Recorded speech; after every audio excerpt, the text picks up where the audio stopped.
이어서 질문 드리겠습니다. 네. 성경에 보면 부자가 천국에 가는 것을 낙타가 바늘 구멍에 들어가는 것에 비유했는데 그렇다면 부자는 악인이란 말인가에 대한 가르침 부탁드립니다. 부자는 악인이 아닙니다.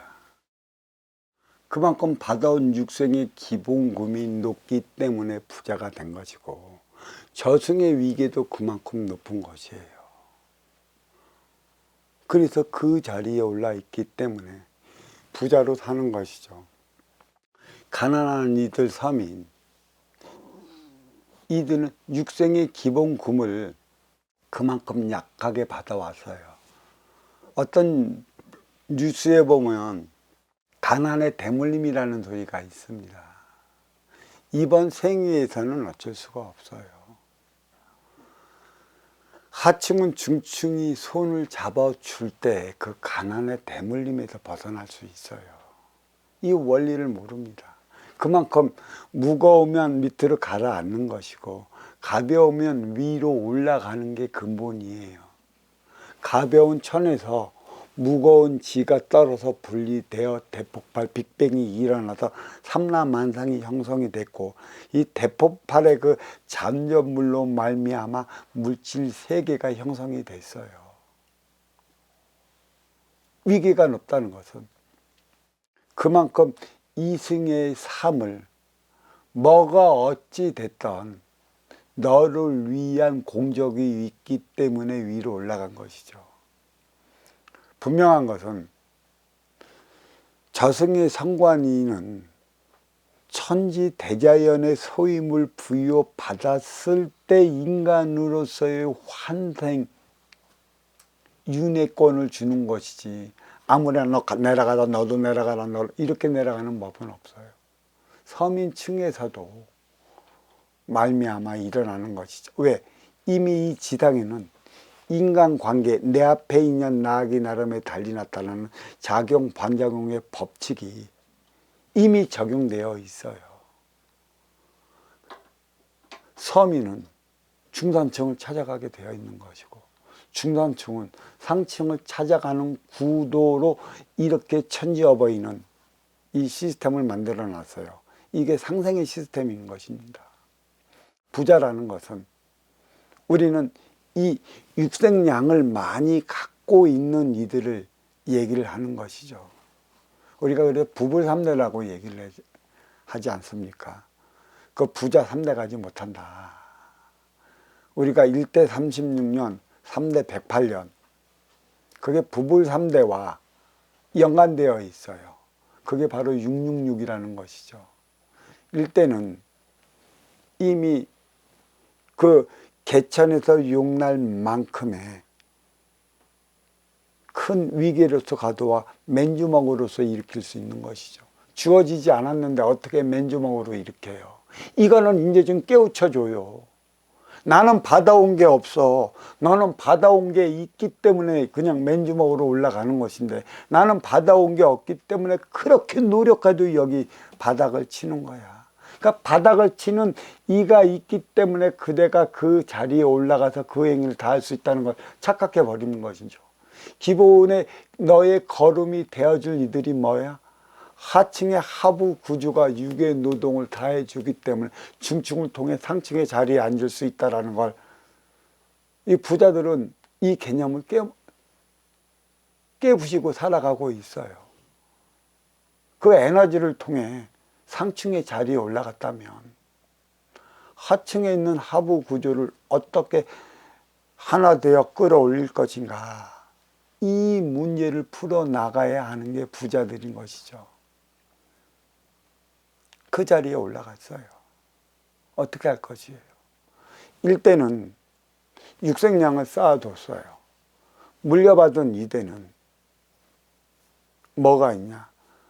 육생량에 육생량만을 쌓다 보면은 양양상충으로 일어가고 이 이대가 해야 할 일은 어떻게 먼저 주고 후에 받는 전순환, 이 행위에 대한 것에 대한 대안을 만들어야 되는데 이 이대도 그 일대에서 받은 육생량의 육생량만을 막 늘리려다가 이대에서 스크래치가 나, 사업의 스크래치가 빵꾸가 나는 것이지 그러니까 이 1대는 육생양, 2대는 보이지 않는 정신양, 이게 부합된 삶을 가지고 살아가야 하는 게 3대예요.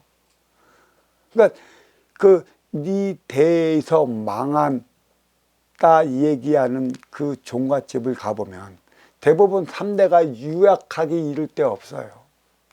3대는 진짜 유약해.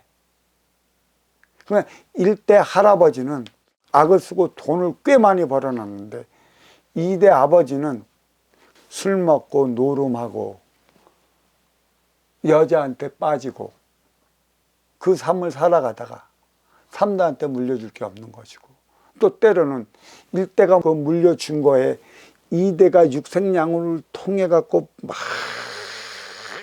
치워 날려다가 결국은 양양상처가 일어나 갖고 부도로 홀딱 망해버리는 거예요. 그러니까 그 부부 3대 666 이게 정확히 내려왔습니다.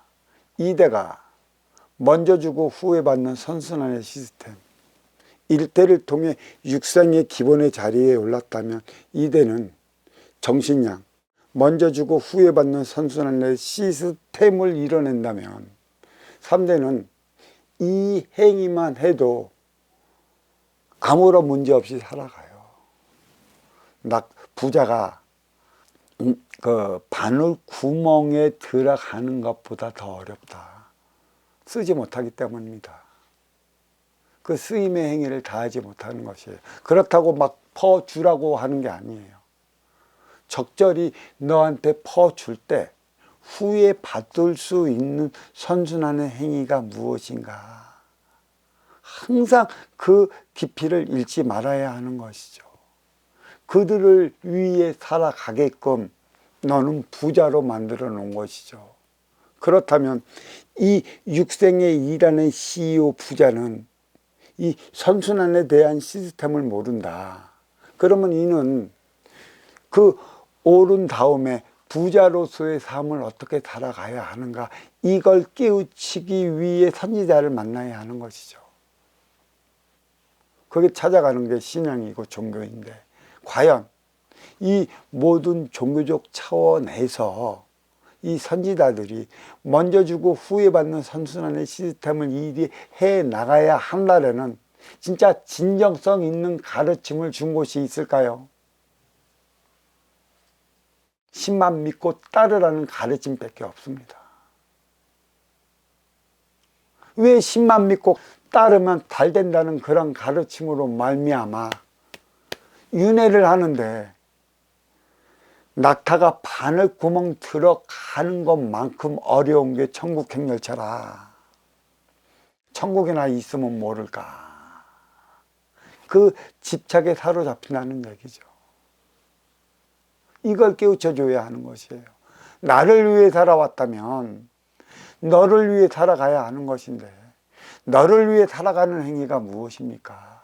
너를 위해 살아가는 행위를 못하다 보니 나를 위해 뺏기 살아오지 못했습니다. 그래서 너는 천국으로 들어가는 문이 너에게는 좁아질 수밖에 없다. 이것을 깨우쳐 줄 수 있는 선지자를 찾아라. 진짜 이 삶을 한번 살아봐라. 그리고 어설픈 동정심은 절대 베풀지 말라고 그랬습니다.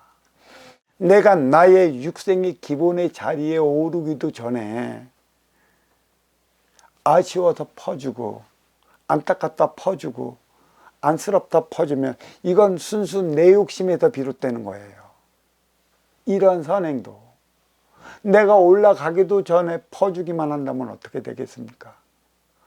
퍼준 나와 퍼준 걸 받은 너와 같이 어려워서 그 함정에 빠져버리는 것이죠. 부자는 악인이 아닙니다. 단지 쓸 줄 몰라. 빈물질 자원 정신량에 대해 몰라. 가지지 않은 자, 누리지 않은 자, 그들에게 악인으로만 비춰질 따름인 것이지 그들은 절대 악인이 아닌 것입니다. 자, 이 질문 여기에 마치도록 하겠습니다. 감사합니다.